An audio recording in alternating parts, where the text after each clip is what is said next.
Viejo Teorías de la Educación con la doctora Rosario Anaya Garay.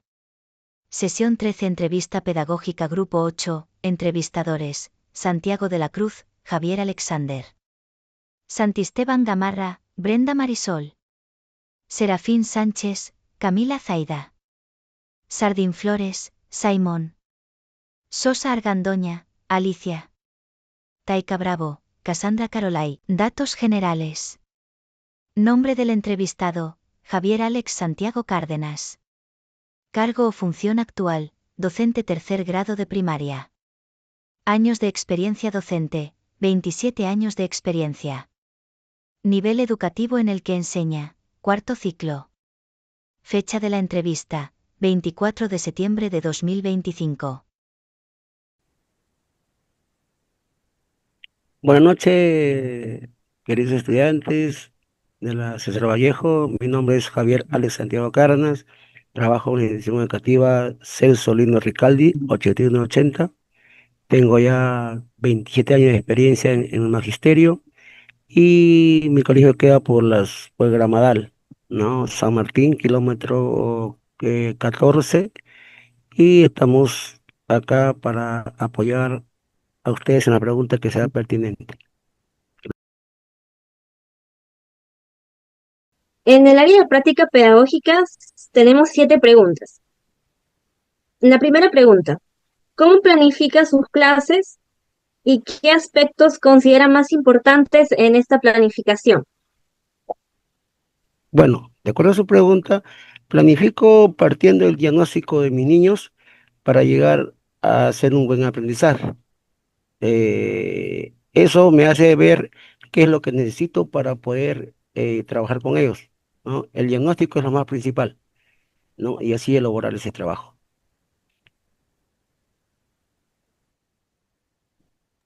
Entiendo, estimado.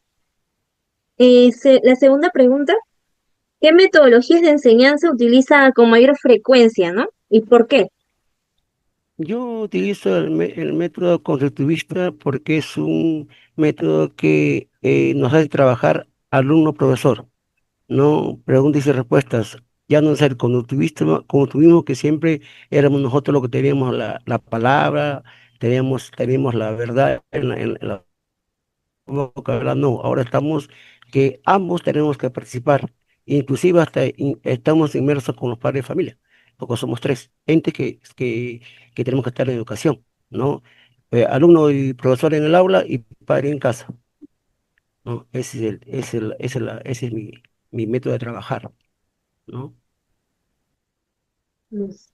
Entiendo, estimado, muy interesante. Bueno, la tercera pregunta, ¿cómo aborda la diversidad en el aula, tanto en términos de capacidades como de estilos de aprendizaje? Sé que la metodología es, como nosotros tenemos un colegio mixto, nos juntamos grupo de trabajo, ¿no? De niñas con niños, para que todo sea igualdad, ¿no? Y ahí buscamos estrategias para enseñanza y mejorar en lo que tenemos que aprender. Intervenimos el profesor y los niños también tienen voz y voto porque tienen que participar, dar su opinión, lluvia de ideas y tantas cosas más que se hacen en el aula. En efecto, muy, muy importante lo que usted está mencionando. Continuamos con la pregunta 4. ¿Cómo evalúa el aprendizaje de sus estudiantes? ¿Qué tipos de evaluación utiliza? La evaluación es formativa, sumativa y participativa también de los niños, que no tenemos que tener niños que no participan, todos tenemos que participar para saber su conocimiento y evaluar ese conocimiento que tiene cada niño.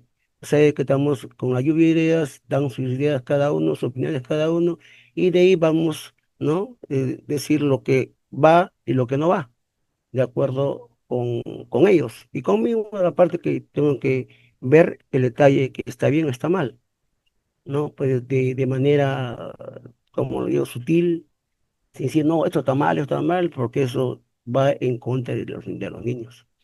Es un problema que hay que tener bastante tacto en eso. Claro, en efecto son puntos muy resaltantes a considerar.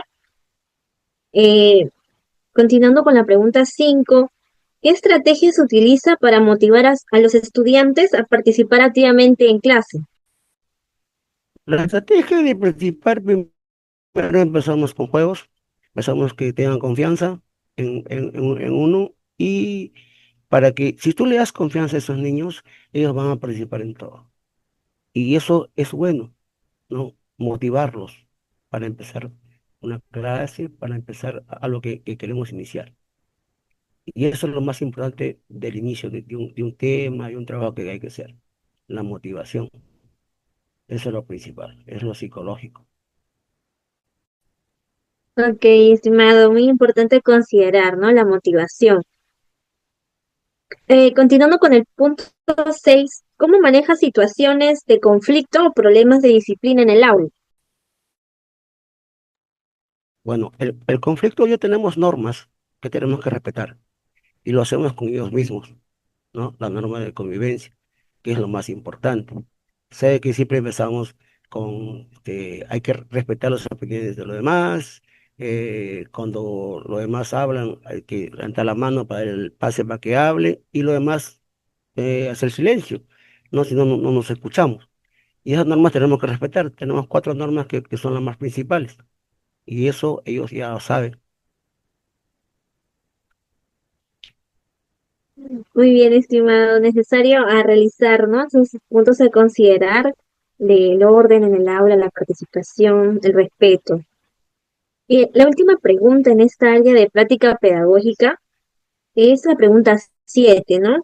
¿Cómo fomenta la participación y el pensamiento crítico en sus estudiantes? Eso va de acuerdo a los temas y vamos entrando en debate para plantear y analizar reflexiones, ¿no? Y con eso vemos el trabajo que hay que hacer. Ok, muchas gracias, estimado docente. En el área de práctica pedagógica hemos escuchado las sugerencias, sugerencias precisas para poder realizar en las clases, puntos a considerar muy importantes. Le agradezco mucho su participación, su colaboración. Ahora voy a dar la continuidad a mi compañera Taika, que va a revisar en el área de metodología de enseñanza las siguientes preguntas. Muchas gracias, compañera. Así es, ¿no? Qué gusto poder escuchar cada una de las respuestas del docente.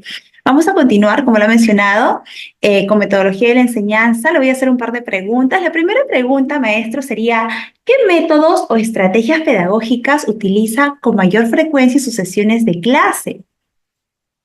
Ahí trabajo el trabajo cooperativo, o sea que cooperativo es que todos nos unamos para trabajar, por eso formamos grupos de niños, de cuatro, de seis puede ser, aunque me parece muy extenso seis niños, porque ya cuando uno pone más cantidad, ya comienza el desorden, ¿no? Cuatro niños para controlarlo mejor y trabajar mejor cooperativamente.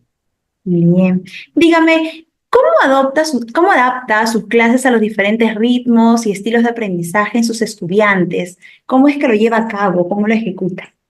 Claro, con diversas actividades de acuerdo a su complejidad para poder trabajar mejor. Uno tiene que ver en qué momentos, ¿no? Poner el orden, qué momentos trabajar y qué momentos también cuando también se cansan, también hacer, como le dice, juegos para que ellos se sientan bien y no puedan ser trabajar y trabajar, ¿no? Ahí Así ya es. es un problema. Bien, cuéntenos qué recursos, ya sean tecnológicos, materiales o dinámicos, emplea para enriquecer sus clases. Bueno, hay un montón de materiales que hay, que cada colegio tiene, se usa eso para matemáticas, para diferentes cursos. A veces hay láminas, hay regletas, son así, para diferentes temas que tenemos que trabajar, ¿no? Ya tenemos la suerte que hay en el colegio y pedimos nomás nosotros y nos facilitan. Y con eso son lo que usamos, más lo que hacemos en casa, ¿no? Porque de acuerdo al tema, tenemos que hacer los materiales. ¿Qué tema nos toca? Y de acuerdo a eso, para hacer ese trabajo con ellos en clase. Perfecto. ¿Y cómo evalúa usted el aprendizaje en sus estudiantes de manera formativa y no solo sumativa, ¿no? Porque tenemos estos tipos de evaluaciones. ¿Cómo los genera usted? De manera formativa, usted sabe que hay un respeto, hay un trabajo que se valora y siempre inspeccionando, viendo, trabajando, ir grupo por grupo, cómo es el trabajo de cada uno y llegar a la solución que queramos, solución del problema. Se supone que tenemos que también orientarlos, no porque si solo trabajan, solo lo van a hacer. Tenemos que poner, ese es nuestro trabajo, vigilar, estar ahí con ellos, dar las pautas necesarias y trabajar con ellos, ¿no? Involucrarse en el trabajo que hacemos.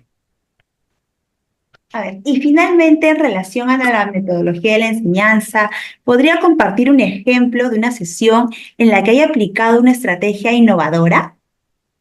Como innovador, a ver, en una sesión nosotros planificamos una sesión, por ejemplo, de ciencia y tecnología, porque hay una ciencia de ambiente, ciencia y tecnología. Tenemos un tema de la sexualidad y a veces, como yo tengo 13 grados, es un poco chocante, ¿no? Entonces empezamos con las bromitas, empezamos con las cosas que son alegres y de ahí llegamos al tema, pero ya poniéndonos más serio. Entonces, en esa seriedad, ellos son mis psicólogos, ellos analizan eso. Cuando tú sabes cómo estás tú en la broma, sabes cómo tú estás amargo, sabes cómo tú estás serio, y eso es bueno porque le das confianza a ellos y ellos comienzan a participar, lluvia de ideas, cosas que desconocen, como decían antes, ¿no? Los antepasados, el pajarito, que ahora es pene, la vagina, que es tesorito y tanta cosa más que se expande en eso. Así es, ¿no? Lo importante es poder hablar de manera apropiada, utilizando los términos adecuados también, ¿no? Y las estrategias pues brindadas por parte de los docentes para que los estudiantes puedan poner en práctica todo lo aprendido y puedan potenciar más sus aprendizajes. Muchas gracias, maestro Javier. Nosotros hemos terminado con este punto en relación a la metodología de enseñanza. Vamos a continuar con otras preguntas más para que nosotros también podamos seguir enriqueciendo nuestros saberes. Así que para esto le voy a dar el paso a mi compañero Chardín. Chardín. ¿Qué tal? Buenas noches, profesor. Continuando con la parte de teoría y corriente pedagógica, y me gustaría hacer unas preguntas. Eh, ¿Qué corriente pedagógica considera que guía principalmente su práctica docente? Yo me guío de la corriente constructivista porque esa corriente es muy importante para mí. Participar el que le habla y participar los niños, ¿no? Ambos construimos los saberes y de ahí aprendemos. Porque todo el vida es un aprender, tanto ahora como ustedes, como yo, ¿no? A veces desconocemos muchas cosas y tenemos que hacer eso. Lo que yo uso. Correcto. Eh, entonces, ¿por qué se identifica con esta corriente pedagógica? Porque, como lo voy a repetir, participamos ambos.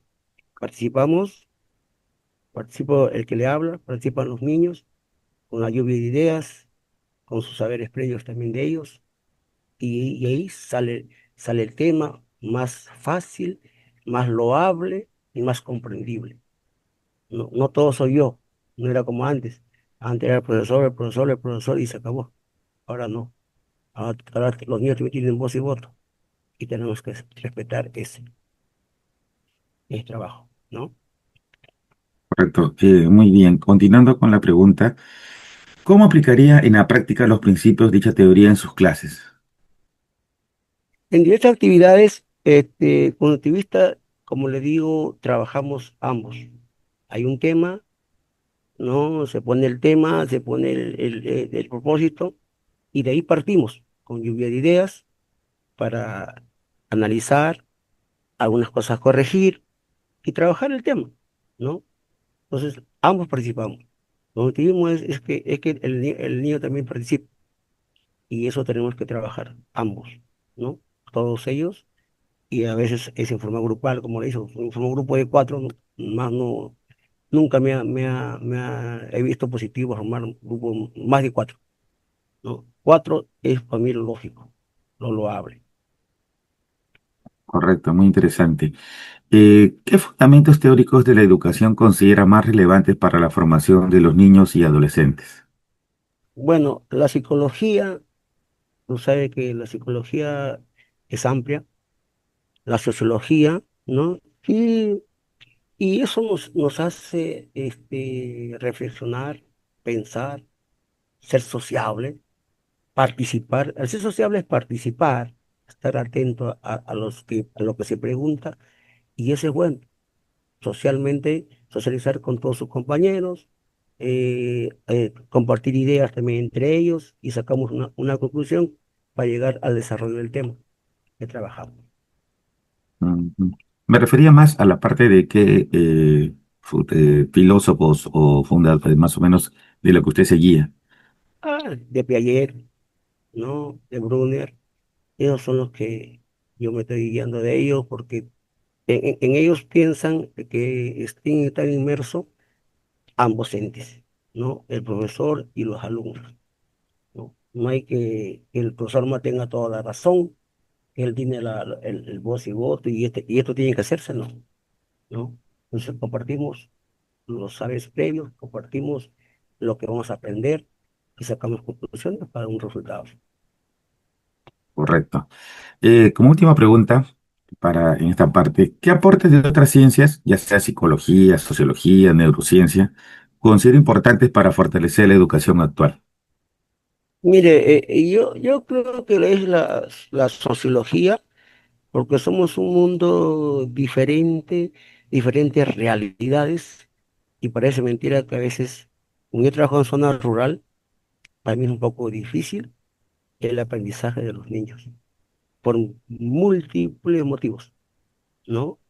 Casa, el lugar donde viven, cero tecnología y tantas cosas más que no tienen.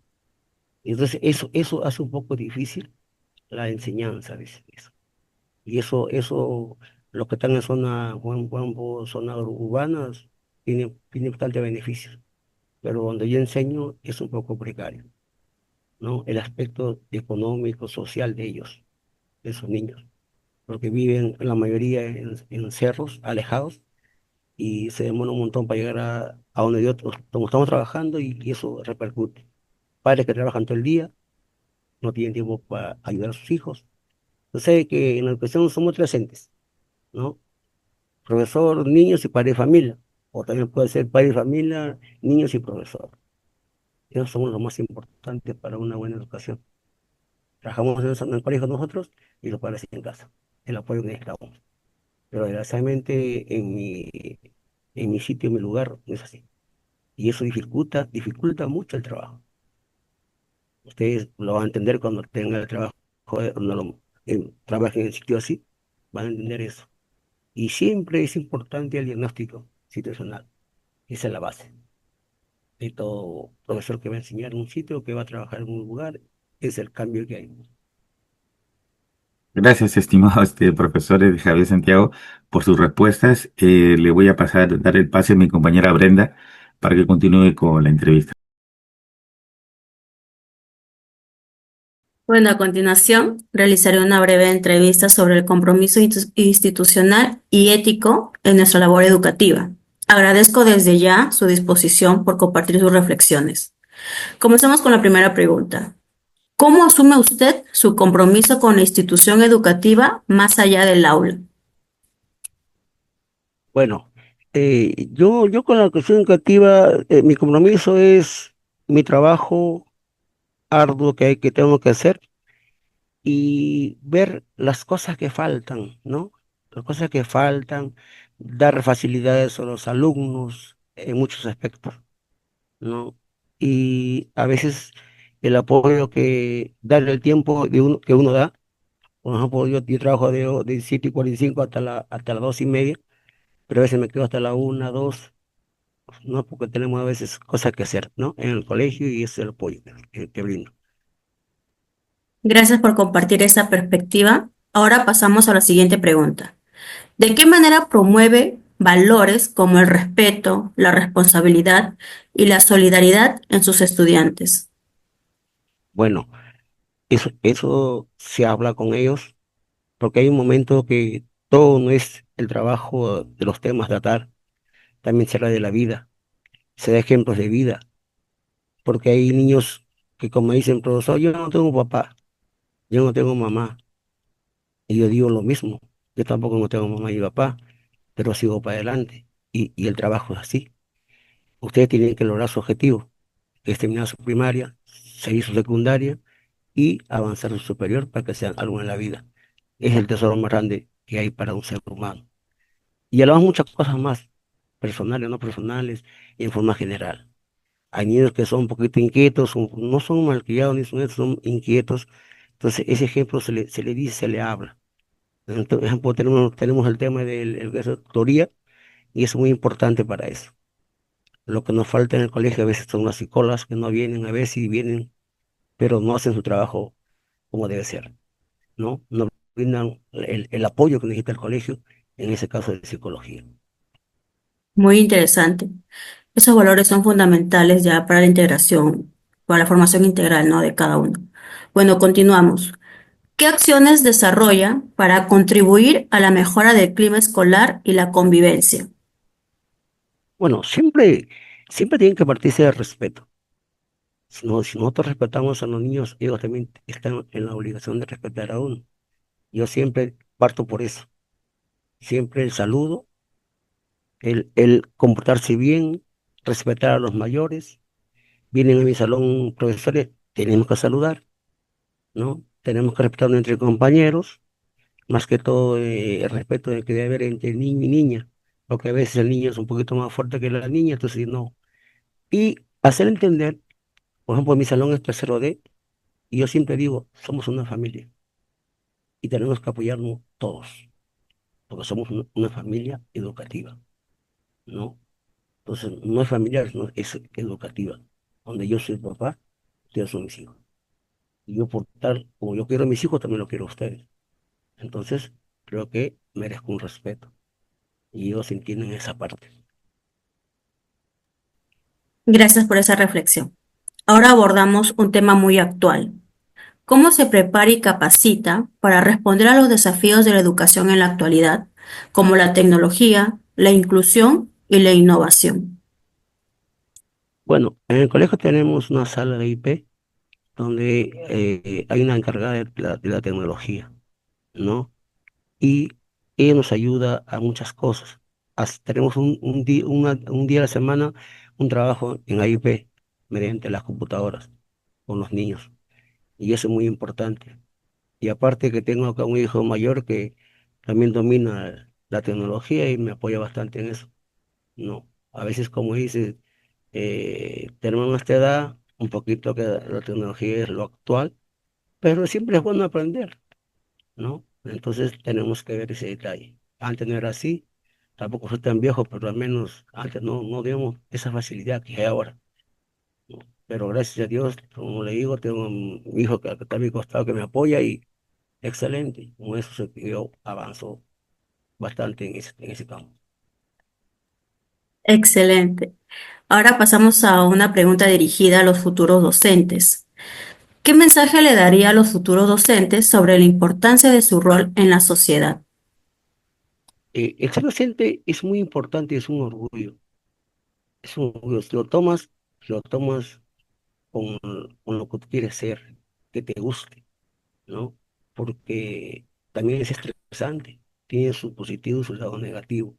Pero si tú vas a ser un gran profesional, tienes que adaptarte a eso y tener mucha paciencia. Paciencia, ¿no? Como tienes con tus hijos, porque creo que no son casados, he visto que quieren huevo, hay que darle porque a veces siempre son los hijos así. Así es el detalle, los niños no son así. Profesor al baño, profesor está, profesor este. Y tú sabes que en casa tenemos uno o dos hijos, pero en el colegio tenemos 35 hijos, 40 hijos, y eso es bien chocante. Por eso, paciencia, estar psicológicamente bien, ¿no? Y socialmente bien. Porque si usted pelea en su casa con su esposo, no tiene que escudarse acá en la escuela porque es diferente. Ese detalle. Es un consejo para los futuros profesionales. Y creo que con la juventud que tienen ustedes y la capacidad que están poniendo de su parte, van a salir adelante. Muchas gracias. Para finalizar esta sección, ¿Qué cambios o mejoras cree que son necesarios en el sistema educativo para apoyar mejor el rol y compromiso del docente? Un cambio bien actual, tecnología pura, pero para bien. Porque hay niños que usan la tecnología, son excelentes, pero lo usan de forma negativa. Y eso hay que tener un control, ¿no? Y eso también incluye a los padres. Vos le he dicho que tenemos tres entes en la educación: papá, niño y profesor, ¿no? Nosotros tenemos la mitad de tiempo que tienen los padres, pero desgraciadamente con el diagnóstico situacional nosotros estamos atados de mano porque hay padres que salen a las 7 de la mañana a su casa y llegan a las 12 de la noche a su casa y ya no pueden apoyar a sus hijos. No es porque no quieran, sino que a veces el trabajo, la necesidad económica es muy importante eso. Y ahí no hay apoyo en casa, los niños, bueno, están a su libre albedrío y no pueden avanzar más. ¿Qué más se le puede pedir? A veces, a veces no somos conformistas, pero tenemos que ver la realidad. Y eso nosotros tenemos que poner nuestra parte para poder apoyar más a niño, ¿no? Ese es mi Agradezco caso. profundamente sus aportes, profesor Santiago, han sido muy enriquecedores. Ahora a continuación le doy paso a mi compañera Sosa, que tomará la palabra para continuar con esta conversación.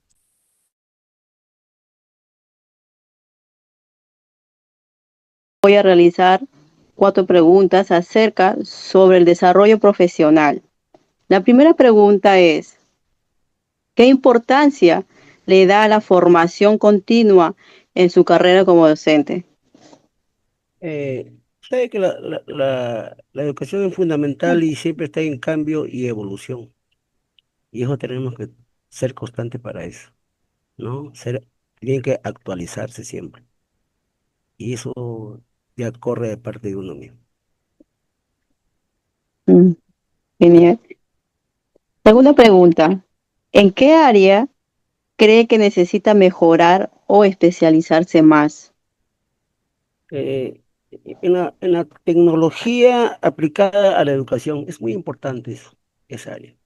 Lo que eh, nos, nos dice que tenemos que aprender más en educación. Es justo el tema que tenemos nosotros en nuestra carrera.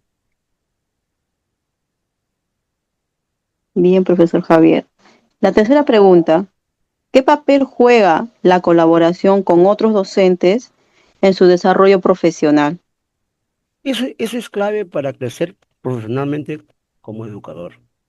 Siempre, como dice, todos juntos, diferentes ideas y aprendemos mejor, ¿no? Compartiendo el trabajo y mejorando muchas cosas profesionalmente, porque a veces pecamos de egoísta y eso no debe ser entre colegas, entre profesores. Somos educadores y debemos dar el ejemplo, ¿no? Y conjuntamente avanzamos más. Mm, Bien, profesor. Para finalizar con la cuarta pregunta, ¿cómo se mantiene actualizado sobre las nuevas tendencias y metodologías educativas? Bueno, me mantengo utilizado por, por medio de cursos virtuales. Eso es muy importante. Aunque no es como el presencial. El presencial es diferente. El virtual a veces opaca un poco, ¿no? Porque te hablan, en cambio en el presencial estás activamente escuchando, puedes participar, puedes decir tus cosas que tienes que decir.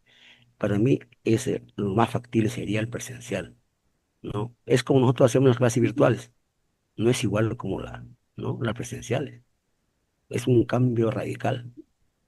Aparte, empezando el problema que algunos niños no tienen la tecnología necesaria y no pueden entrar a clase. De ahí ya estamos ya en deficiencia, en déficit. Eh, Gracias, profesor Javier Santiago. Sus respuestas han sido precisas y entendibles. Ahora, continuando, voy a darle el pase a mi compañero Santiago.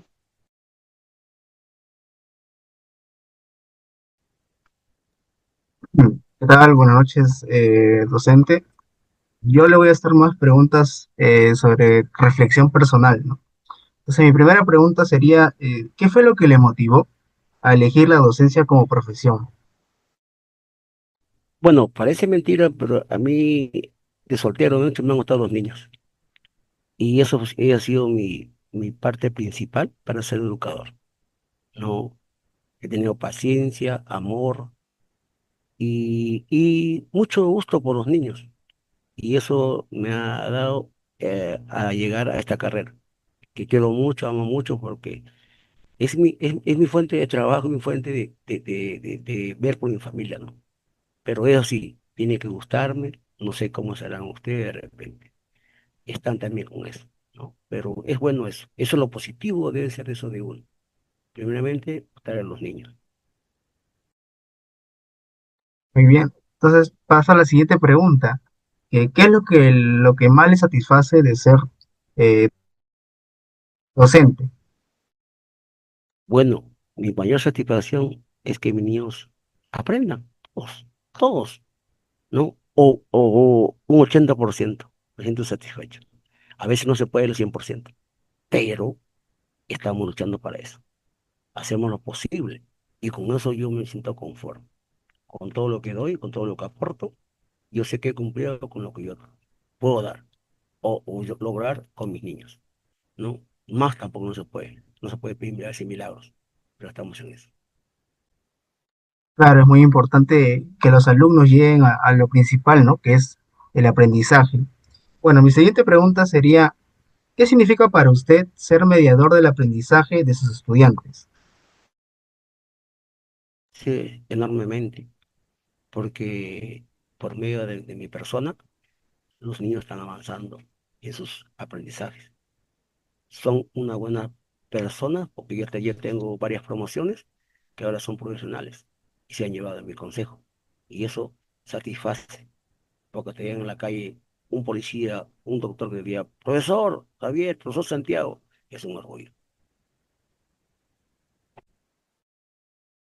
Claro, muy bien, ¿no? Porque de pequeño ha formado a grandes profesionales, ¿no? Que ahora pueden, cuando lo ven en la calle, saludarlo y darle las gracias, ¿no? Por todo el aprendizaje y toda la paciencia que le tuvo. Bueno, la siguiente pregunta sería, ¿qué cualidades considera fundamentales eh, para un buen docente? No, como le digo, tener paciencia, ser empático, ser profesional en todos los campos, ¿no? Y ver y pensar que esos niños son sus hijos. Con eso ustedes darían mucho, ¿no? Porque lo van a querer un montón. Entonces, partiendo de esa respuesta que me acaba de dar, ¿qué consejo le daría a alguien que está considerando entrar a la docencia? Como por ejemplo, mis compañeros y quien le habla. Bueno, tener vocación, como le digo, ser empático, paciencia y sobre todo profesionalismo, que eso es lo mejor que hay. Porque si no eres profesional, ¿para qué estás en la carrera? ¿No? Ponen de su parte, yo creo que estos son 100% positivos y eso para arriba, para adelante. Así hay dificultades, tenemos que salir sobre las dificultades. Nosotros podemos, somos capaces, ¿no? Está en ustedes. Pero si le digo, mucha paciencia, eso sí, porque acuérdense que son 30, 35, 40 niños, con diferentes realidades, con diferentes pensamientos, con diferentes comportamientos. Muy bien, muchas gracias por ese consejo que nos acaba de dar. Sé que cada uno va a tomarlo del lado positivo y lo va a tomar en cuenta en el desarrollo de sus actividades. Sería, ¿cómo ha cambiado su rol, su visión del rol y compromiso del docente a lo largo de su carrera? Un montón, es un cambio radical. No sé que la tecnología ahorita está avanzada, hay muchos cambios diferentes a lo que cuando yo empecé como profesor. Ya yo a cumplir 60 años, imagínense, y eso es un cambio bastante radical. Pero no imposible porque tenemos la capacidad de hacerlo, ¿no? Habiendo capacidad, habiendo voluntad, todo se puede. Claro, es muy importante también motivarnos, ¿no? A cada día poder alcanzar diferentes objetivos que nos proponemos. Bien, por último, sería, ¿cuál ha sido el mayor aprendizaje que ha obtenido usted eh, como en su experiencia como docente?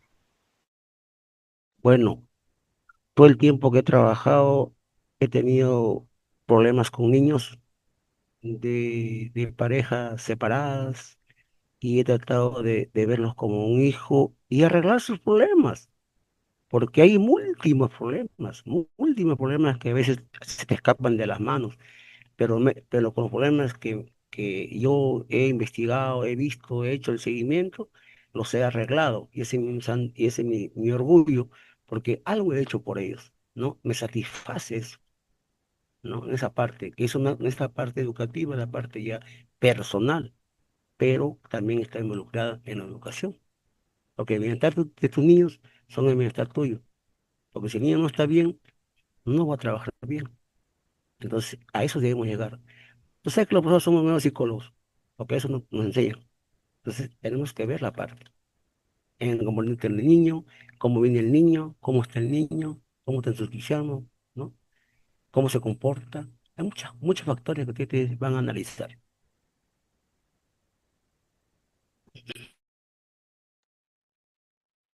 Muy bien, profesor. Habiendo terminado con estas preguntas, eh, en nombre de mi grupo queremos expresar nuestro más profundo agradecimiento por habernos concedido esta entrevista, eh, por su disposición, por la que nos ha compartido sus conocimientos, sus experiencias, reflexiones y consejos, ¿no? Las cuales van a ser sumamente enriquecedoras para nuestro proceso de formación académica y profesional. Y no tengo duda que cada una de sus respuestas nos permitió comprender con mayor claridad la importancia de la labor docente. Estamos convencidos de que los aprendizajes recogidos en esta entrevista van a ser un valioso aporte para nuestro trabajo. Eso nos motiva a seguir estudiando, nos motiva a seguir investigando más sobre esta bonita carrera, ¿no? Les reitero nuestro más sincero agradecimiento por su tiempo, por la calidad de sus aportes, por la oportunidad de enriquecer nuestro camino hacia la educación. Por último, le quiero dar para que nos dé un último comentario, alguna última reflexión o algún compromiso, ¿no? Que tenga usted de acá para, para el futuro, ¿no? Bueno, solamente desearle suerte, que le vaya bien en todo lo que ustedes se proyecten y que todo lo hagan con humildad, empatía y respeto, ¿no? Pero sí le digo con respeto que ustedes se merecen, a la próxima voy a cobrar en dólares. Gracias.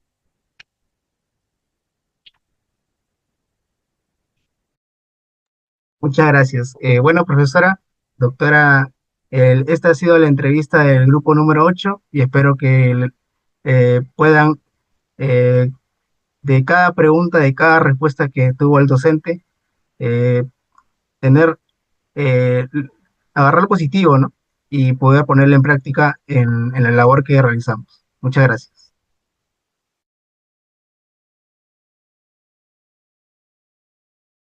Mm, Ok, mi reflexión respecto al docente es que aplica en un proceso de aprendizaje activo, ¿no? Se enfoca en la teoría constructivista. Veo que aplica en su clase la teoría constructivista, basada en Piaget y Brunner. Res- Como decía, respecto a Piaget, aprendizaje del proceso activo en el que los individuos ya tienen un aprendizaje previo mediante la asimilación y acomodación. Eh, y respecto a Brunner, mediante el andamiaje. Así lo, así lo entiendo que aplica su teoría constructivista. Al escuchar la entrevista, conforme íbamos interactuando, pude darme cuenta de lo valioso que es aplicar las ideas de Piaget y Brunner en la práctica educativa. Esto básicamente me hizo reflexionar que enseñar no significa transmitir información de manera mecánica, ¿no? Memorística, por decirlo de esa manera, sino acompañar al estudiante en su proceso de construcción de conocimiento, es decir, hacerlo de forma guiada, acompañándolo constantemente. Ahora, particularmente Piaget me recordó la importancia de reconocer las etapas del desarrollo, porque no todos los niños aprenden de la misma manera o al mismo ritmo, ¿no? Nosotros sabemos que cada niño, cada estudiante es un mundo distinto, mientras que Brunner, por ejemplo, me hizo pensar en cómo la forma en la que presentamos los contenidos puede despertar distintas curiosidades en nuestros estudiantes, ¿no? Y de esa manera ellos poco a poco se van motivando también. Ahora, lo que yo más rescato, ¿no?, del maestro es que los docentes se convierten en guías, ¿no? Son los guías que orientan, los que van planteando los retos, los que nos van acompañando, nos brindan el andamiaje, que es algo que conversamos también muchas veces en las clases que tenemos con la maestra, ¿no? En este caso con usted, Miss. Y esto siempre nos deja una enseñanza en cada uno de los estudiantes. Eso me inspira como futura maestra, ¿no? Ya cuando me titule, porque ya lo hacemos aquí en la práctica, ¿no? Pero ya más adelante, cuando termine de estudiar y me siga preparando, bueno, me inspira, ¿no? Porque me invita a ser más creativa, paciente y consciente de lo importante que es acompañar con respeto y confianza a cada estudiante, ¿no?, que es nuestra labor docente, que realizamos con mucho amor y vocación de servicio. Gracias. Bueno, lo que saco de la entrevista del profesor es que tiene una amplia experiencia y bastante que enseñar, que al momento aplica la corriente de constructivismo, donde se participaron los alumnos y docentes, y donde él todos los días él indica que es un aprender, o sea, nunca deja de aprender, hace participar con sus saberes previos de los alumnos, sacando sus conclusiones. También aplica en la teoría, indica él que pone un propósito para cada clase y con una lluvia de ideas de sus alumnos, ¿no? Para que puedan trabajar en forma conjunta, ¿no? No solamente venga el profesor con la información, sino que ellos lo desarrollan con sus propios alumnos. Entonces, él aplica la corriente de Piaget y Brunner, ¿no? Entonces, también indica que la realidad de trabajar en zonas rurales es un poco a veces precaria, ¿no? Indica que también es por la parte económica, la parte social, ¿no? Es lo que podría indicar de la entrevista, ¿no? Algo. Durante la entrevista me llamó profundamente la atención cómo el docente abordó la ética, no solo como un conjunto de normas, sino como una actitud constante de respeto, coherencia y compromiso con los estudiantes. Sus palabras me hicieron pensar que ser ético en la educación va más allá de cumplir reglas. Implica formar con ejemplo, cuidar el trato humano y tomar decisiones que reflejan justicia y empatía. Uno de los momentos más significativos fue cuando mencionó que la ética se viene en los pequeños gestos cotidianos, en cómo escuchamos, cómo corregimos, cómo valoramos a cada niño. Esa frase me hizo reflexionar sobre el poder que tiene el docente para influir en la autoestima y el desarrollo de sus alumnos, no solo con lo que enseña, sino cómo lo enseña. También destacó que la ética profesional exige reconocer nuestras propias limitaciones y actuar con humildad. Me pareció valioso que no se presentara como alguien perfecto, sino como alguien que aprende constantemente y que se esfuerza por ser justo, incluso en situaciones. A ver, respecto a la entrevista al docente, él nos está demostrando, nos está enseñando que él aplica ideas de Piaget y Bruno. Así también en su enseñanza aplica la teoría constructivista, que lo aplica también en sus sesiones de clases, donde trabaja el alumno y el profesor. Así también el docente ha demostrado que él realiza un ambiente educativo dinámico y participativo, motivando a sus estudiantes para que puedan participar y demostrar sus conocimientos aprendidos y a la vez trabajar en grupo. Bueno, eso es lo. En base a las respuestas del entrevistado, del docente, llego a la reflexión de que el enfoque en el cual trabaja, que es el constructivista, es algo correcto, ¿no? Y de la cual yo coincido en pensamiento porque el alumno con el maestro trabajan de la mano. ¿Para qué? Para llegar al aprendizaje, que es el objetivo, ¿no? Para los estudiantes. Y bueno, también agradezco el tiempo brindado, ¿no? por el docente y tal cual nos ha contado sus experiencias, sus vivencias en el aula y las cuales van a ser de sumo provecho para cada uno de nosotros, ¿no? Los integrantes del Grupo 8, los cuales tomaremos sus consejos con mucho aprecio y van a ser muy enriquecedoras para cada uno de nosotros. Y muy seguro que lo vamos a tomar en práctica cuando laboremos.